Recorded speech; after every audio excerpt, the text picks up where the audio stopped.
What's up? Got some more trivia, man. These are questions that I've accumulated over the past, I don't know, 20 months? A little over a year and a half. And I save all of them. I don't delete unless I've actually, answered them or handled it like that. But anyways, what would my job be if I wasn't a musician, full-time musician?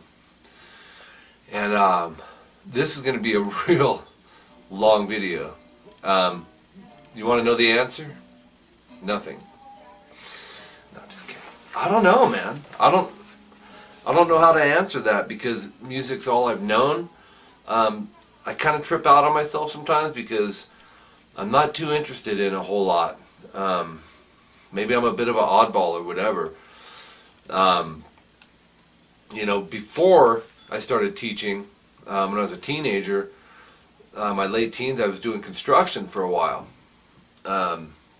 Never thought really about teaching. I was still, kind of pursuing something in music, but I had a family young too, and started having kids. And rather than try to full on go pursue like being in a band, and it's not the most practical, but you do want to follow your dreams.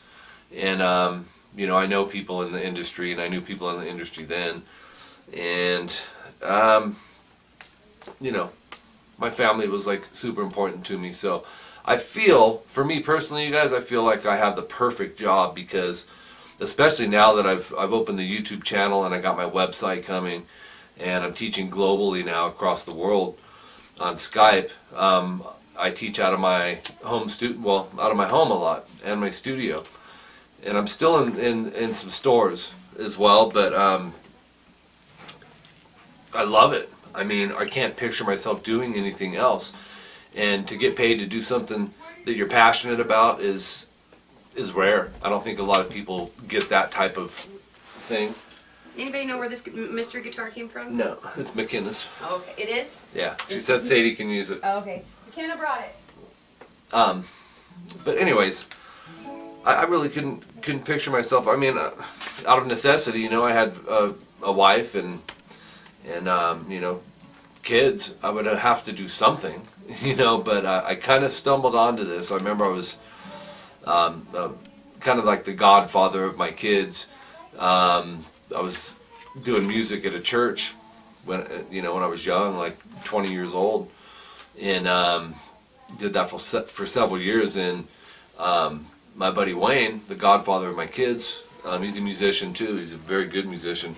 But we always did music together in the church days. And he told me, he believed that's a job that I would have. And I remember he gave me a number. He said, someday you will have 50 students. And I laughed at him. And, I'd never taught as far as official. I'd taught my buddies and stuff, but never officially taught. I was confident in my playing. I loved playing. I was passionate about it. I always knew I had room to grow. I still know I have room to grow. And I think that's a very important element to becoming a better musician. If you feel you've arrived, then what's the point, right? To me, that would suck all the fun and the joy out of it and everything. But anyways, after I laughed, I thought about it, and I realized when I was coming home from my construction job, I did have a few friends that were like, Mike, I want to pay you, and I want lessons from you, because I was the type that would be like, nah, man, you're not going to pay me. We'll just, come over and we'll set up lessons. And they were insistent on it. So what had happened is I wound up, going from 2 students to 4, from 4 to 5, 5 to 6.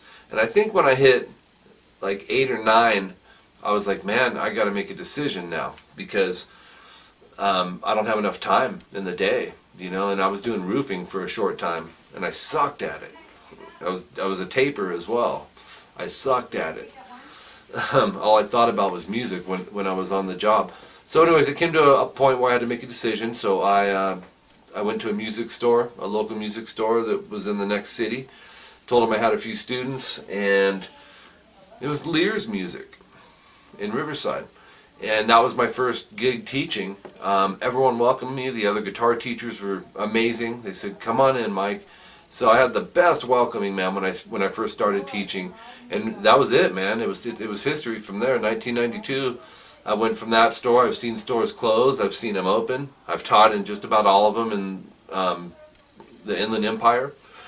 And, you know, I stayed it out. A couple stores I ended up leaving. You know, the second store I was at, I left. Long story, but it was the right decision. So, you know, from there, I get into my first store. I think I had 8 or 9 students, and for them that was kind of like a bargaining chip, I suppose. You know, students, and they will buy guitars, strings, picks, all that stuff. But I think they would have hired me either way. Now, in the early 90s, man, teachers were swamped with students at stores. Now we have the internet, which, you know, I'm teaching globally, like I said. But back then, if you wanted lessons, you either ordered them through the mail or you went to the music store, you know, and took lessons from a teacher or at the local college. But that 9 students turned into not only 50, like Wayne said, the tops, I hit 70. I had 70 students a week that I was teaching. I was floored, man. I was teaching 6 days a week. I ended up quitting my construction job, and I never looked back. And I still haven't looked back. I'm doing what I love, you guys. And the past 2 years has been, well, it hasn't been a full 2 years, has been real interesting because, like I said, I'm teaching globally now, and I'm not dependent on the store or the city that I live in or the next city. You know, it's working out. I love it, man. So, yeah, my occupation, I can't tell you. All I can tell you is the couple years when I wasn't teaching, I wasn't happy. And all I did was think about music. So I feel like this is what I was born to do. I love my job, and I love teaching, and I love trying to get results out of my students, you know. My biggest challenge is when someone says they can't do something. My mission instantly is like, okay, I'm going to change that, you know. So I have no clue in the world what I would be doing. I got married young, and I didn't look back. I was a teenager when I got married, and Jolene was 17. And my parents were moving up north, so it was like I didn't want to move, and I didn't really have much time to sit and analyze it and realize how scary the real world can be, you know. And that the rest is history, you know. I jumped in, you know, had a few odds and end type construction jobs and one warehouse job, one job in a carpet factory. And but once I started teaching, it was like, man, I'm actually paying my bills doing what I love to do. How is this possible? You know, and it's done nothing but, you know, there was a short time in the I don't know, I'd say probably about 5 years ago where things were kind of dropping, but as the internet increased, people go there for a lot of things. So I had to kind of get with the times is what I'm getting at. I'm still at the stores. Those days I'm sure will come to a close too, because I'm so busy, it's ridiculous. But I feel bad for my students, and I don't want to leave them hanging and say, see ya. It's hard for me to do that, but at some point it's coming. It's definitely coming. So that's it, you guys. Subscribe to my channel. Both of them, I got this one and Rockin Guitar Lessons 2.